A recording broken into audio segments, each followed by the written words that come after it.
Hello दोस्तों, कैसे हो आप। आशा करता हूँ बहुत ही बढ़िया होगे।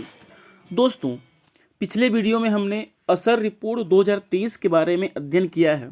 यदि आपने वह वीडियो नहीं देखा है तो मेरा यूट्यूब चैनल जीत ज्ञान सागर में जाकर वह वीडियो देख सकते हैं। दोस्तों, यदि वीडियो अच्छा लगे तो लाइक, शेयर और कमेंट के साथ साथ सब्सक्राइब करना भी न भूलें। दोस्तों, आज हम बीए सेकंड ईयर और यूजीसी नेट का एक महत्वपूर्ण टॉपिक मुद्रा का परिमाण सिद्धांत के बारे में अध्ययन करने वाले हैं। दोस्तों, मुद्रा का परिमाण सिद्धांत इरविन फिशर ने 1911 में प्रतिपादन किया था। ठीक है दोस्तों, मुद्रा का जो परिमाण सिद्धांत है इसका प्रतिपादन डॉक्टर इरविन फिशर ने 1911 में अपनी पुस्तक परचेसिंग पावर ऑफ मनी अर्थात लेन देन दृष्टिकोण में प्रतिपादन किया था। उनका कहना था कि यदि अन्य बातें समान रहने पर यदि मुद्रा का परिमाण बढ़ता है तो वस्तु की कीमत स्तर भी क्या हो जाती है जी, बढ़ जाती है। अतः दोनों के मध्य प्रत्यक्ष एवं अनुपातिक संबंध पाया जाता है। दोस्तों, इसका अर्थ ये है कि मान लेते हैं अर्थव्यवस्था में किसी कारणवश मुद्रा की मात्रा बढ़ जाती है, मतलब भारी मात्रा में मुद्रा जो है बाजार में पहुंचती है। तो जैसे ही भारी मात्रा में मुद्रा बाजार में पहुंचेगी तो उससे लोगों की जो क्रय शक्ति है अर्थात पैसा पहुंचेगा, तो लोगों की क्रय शक्ति भी क्या होती है जी, बढ़ जाती है। तो जैसी अर्थव्यवस्था में लोगों की क्रय शक्ति बढ़ती है, वस्तुओं की एवं सेवाओं की मांग भी क्या होती है जी, बढ़ जाती है। लेकिन जिस अनुपात में लोगों की क्रय शक्ति बढ़ती है उस अनुपात में वस्तुओं का उत्पादन नहीं बढ़ पाता, और वस्तुओं का उत्पादन नहीं बढ़ने के कारण उत्पादनकर्ता जो है मूल्य को क्या कर देता है जी, बढ़ा देता है। इसी को कहा जाता है कि यदि अर्थव्यवस्था में मुद्रा की परिमाण अर्थात मुद्रा की मात्रा में वृद्धि होती है तो वस्तु का उत्पादन उस अनुपात में नहीं बढ़ने के कारण वस्तु की कीमत भी क्या हो जाती है जी, बढ़ जाती है। अर्थात मुद्रा की मात्रा और वस्तु की कीमत के मध्य प्रत्यक्ष और अनुपातिक संबंध पाया जाता है, जबकि मुद्रा की परिमाण बढ़ने के साथ साथ मुद्रा का मूल्य क्या होता है जी, गिर जाता है। अर्थात मुद्रा की मात्रा और मूल्य के साथ विपरीत संबंध पाया जाता है। जैसे जान रही हो दोस्तों कि यदि अर्थव्यवस्था में जितनी अधिक मात्रा में मुद्रा होगी उसकी वैल्यू भी क्या होगी जी, उतनी ही कम हो जाता है। तो इसी को कहा गया है कि अर्थव्यवस्था में मुद्रा की मात्रा बढ़ने के साथ साथ मुद्रा का मूल्य जो है क्या हो जाता है जी, गिर जाता है। तो इसको हम लोग ये समझे दोस्तों कि प्रोफेसर इरविन फिशर कहते हैं कि यदि अर्थव्यवस्था में मुद्रा की मात्रा बढ़ती है तो मुद्रा की मात्रा बढ़ने के साथ साथ वस्तु का जो मूल्य है वो भी बढ़ जाता है, लेकिन मुद्रा का मूल्य क्या होता है जी, गिर जाता है। इसी को इरविन ने मुद्रा का परिमाण सिद्धांत माना है। ठीक है दोस्तों, अर्थात मुद्रा की मात्रा में वृद्धि होने से वस्तु का मूल्य तो बढ़ता है लेकिन मुद्रा का मूल्य क्या हो जाता है जी, गिर जाता है। उसे ही प्रोफेसर इरविन ने मुद्रा का परिमाण सिद्धांत कहा है। दोस्तों, इसे हम एक तालिका के माध्यम से समझें। मान लेते हैं मुद्रा की मात्रा कितना है जी, 100 रुपया है। उन्होंने वस्तु की सेवाओं की मात्रा को जो है स्थिर 100 मान लिया है।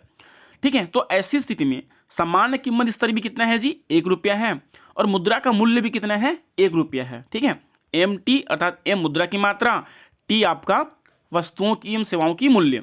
तो एम कितना है आपका, 100 रुपया है, टी भी कितना है जी, 100 रुपया है। दोनों को डिवाइड करेंगे तो कितना आएगा, मुद्रा का मूल्य 1 रुपये के बराबर। ठीक, अब मान लो मुद्रा की मात्रा 100 से बढ़े कितना हो जाता है जी, आपका 200 हो जाता है। मुद्रा की मात्रा 100 से बढ़े कितना हो जाता है, 200 हो जाता है। तो हम यहाँ पर क्या लिख लेते हैं, 200 लिख लेते हैं।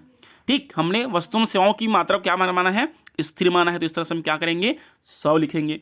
तो 100 को 200 से भाग करेंगे तो कितना आ जाएगा जी, 2। अर्थात जैसे ही मुद्रा की मात्रा 100 रुपये से बढ़कर 200 रुपया होता है, सामान्य कीमत स्तर जो है बढ़ कितना होता है जी, 2 हो जाता है, जबकि मुद्रा का मूल्य जो है घटकर कितना, 0.5 हो जाता है। अब देख लो, ठीक,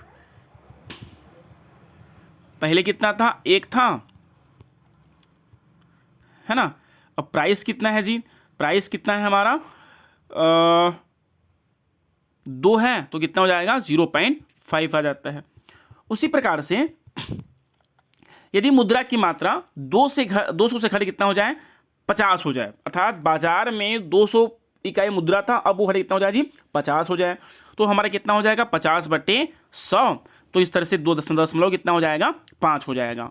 तो इसी को कहा गया है कि यदि अर्थव्यवस्था में मुद्रा की मात्रा में वृद्धि होने से वस्तु का मूल्य तो बढ़ता है लेकिन मुद्रा के मूल्य में क्या हो जाता है जी, गिरावट आ जाता है। दोस्तों आगे इन्होंने कुछ मान्यताएं दिए हैं और यूजीसी नेट में यहीं से कई बार जो है प्रश्न पूछा जाता है। प्रश्न तो पहले यहीं से पूछा जाता है, आ गया है, पहले भी आया है कि यदि मुद्रा की मात्रा दोगुनी हो जाए तो वस्तु का मूल्य क्या होगा।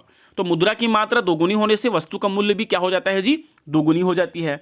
और यदि मुद्रा का मात्रा आधी हो जाए तो मुद्रा का मूल्य क्या होगा। तो मुद्रा का मूल्य, मुद्रा की मात्रा जो है बाजार में आधी हो जाती है तो मुद्रा का मूल्य भी क्या होता है जी, बढ़कर दोगुनी हो जाती है। ऐसा प्रश्न पूछा जा चुका है। ठीक है, अब इसकी कुछ मान्यताएं देख लेते हैं दोस्तों। तो पहला मान्यता है चलन मुद्रा एवं साख मुद्रा का अनुपात क्या होती है जी, स्थिर मान लिया गया है। चलन मुद्रा और साख मुद्रा को हमने क्या माना है, स्थिर मान लिया है। चलन मुद्रा तथा साख मुद्रा का वेग भी क्या है जी, स्थिर रहता है। मुद्रा मूल्य स्तर निष्क्रिय होता है, जो चलन मुद्रा साख मुद्रा एवं चलन वेग को प्रभावित नहीं करती है।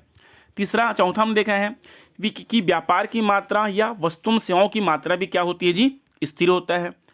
और अंतिम है, यह सिद्धांत दीर्घकाल में क्या होता है जी, लागू होता है। अब इसकी कुछ और मान्यताएं हैं दोस्तों, हम यह समझे सिद्धांत देख लेते हैं कि सबसे पहले आता है मुद्रा की मांग। तो मुद्रा की मांग जो है, ठीक, मुद्रा की मांग दो तत्वों पर निर्भर करती है। पहला वस्तु का मूल्य, ठीक है, पहला किस पर, वस्तु का मूल्य पर निर्भर करता है, और दूसरा व्यापार की मात्रा। अर्थात मुद्रा की जो मांग है वो दो बातों पर निर्भर करती है, एक वस्तु का मूल्य और दूसरा व्यापार की मात्रा। अब दोस्तों हम मुद्रा की मांग क्यों करते हैं, तो मुद्रा की मांग जो है दोस्तों वो वस्तुओं सेवाओं को खरीदने के लिए किया जाता है, जो कि मुद्रा की कुल मांग पर जो क्या होता है जी, निर्भर करता है। वस्तुओं की मांग किसके लिए, वस्तुओं सेवाओं को खरीदने के लिए किया जाता है। ठीक है, मुद्रा की मांग वस्तुओं सेवाओं को खरीदने के लिए किया जाता है, जो मुद्रा की कुल मांग पर क्या होता है जी, निर्भर करता है। दोस्तों अब हम कहें कि मुद्रा की कुल मांग क्या होता है, तो मुद्रा की कुल मांग जो होता है वो P/T होता है। अर्थात वस्तु का मूल्य और व्यापार की मात्रा को हम गुणा कर दें, मल्टीप्लाई कर दें, तो हमें क्या प्राप्त होता है जी, मुद्रा की कुल मांग प्राप्त होता है। अर्थात PT जो है प्राप्त होता है। शुरू से देख लेते हैं दोस्तों, मुद्रा की मांग दो बातों पर निर्भर करती है। पहला वस्तु का मूल्य अर्थात P, और दूसरा व्यापार की मात्रा अर्थात T। वस्तुओं की मांग किस लिए की जाती है, तो वस्तुओं की मांग जो है, मुद्रा की मांग किस लिए की जाती है, तो मुद्रा की मांग जो है वस्तुओं सेवाओं को खरीदने के लिए किया जाता है, जो मुद्रा की कुल मांग पर क्या होता है जी, निर्भर होता है। तो मुद्रा की कुल मांग क्या होता है, तो मुद्रा की कुल मांग जो है वो वस्तु का मूल्य अर्थात P और व्यापार की मात्रा अर्थात T, दोनों को मिला करते हुए मल्टीपल करके क्या करते हैं जी, ज्ञात करते हैं। अर्थात P/T इक्वल टू क्या, P/T इक्वल टू क्या होता है जी, PT होता है। तो इस तरह से ये होता है आपका मुद्रा की मांग। दूसरा है मुद्रा की पूर्ति अर्थात MV। मुद्रा की पूर्ति भी जो है दो बातों पर निर्भर करती है, एक तो M अर्थात मुद्रा की मात्रा, दूसरा B अर्थात चलन वेग। अब चलन वेग क्या होता है दोस्तों, कि आपके पास जो रकम है, जैसे हम मान लेते हैं कि आपके पास 200 रुपया है। अब इस 200 रुपये से आप कुछ वस्तुएं खरीदते हो तो क्या होता है, आपका पैसा दूसरे के पास चला गया। अब वो सामने वाला व्यक्ति और कुछ खरीदता है तो किसके पास, तीसरे के पास चला गया। तो एक मुद्रा जो है कितने व्यक्तियों के पास पहुंचता है, उससे हम क्या कहते हैं, मुद्रा का चलन वेग कहते हैं।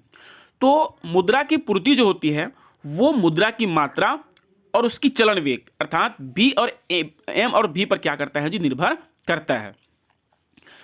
मुद्रा की पूर्ति अर्थव्यवस्था में चलन एवं साख मुद्रा पर क्या होती है जी, निर्भर करती है। इसके साथ साथ उन्होंने उसके चलन वेग अर्थात B/V पर भी क्या होता है जी, निर्भर करता है।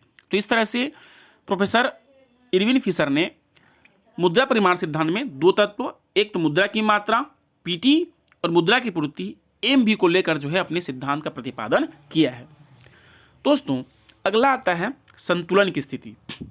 तो प्रोफेसर इरविन फिशर कहते हैं कि उस बिंदु पर संतुलन की स्थिति आएगी जहां पर मुद्रा की मांग और मुद्रा की पूर्ति क्या होते हैं जी, आपस में बराबर होते हैं, अर्थात PT = MV। फिर उन्होंने संशोधित किया अपने समीकरण में, और उस संशोधित समीकरण में PT = MV को जो है प्लस M-V कर दी, अर्थात मुद्रा की चलन वेग और साख मुद्रा का चलन वेग को जो है उन्हें क्या किया, अपने सिद्धांत में शामिल किया।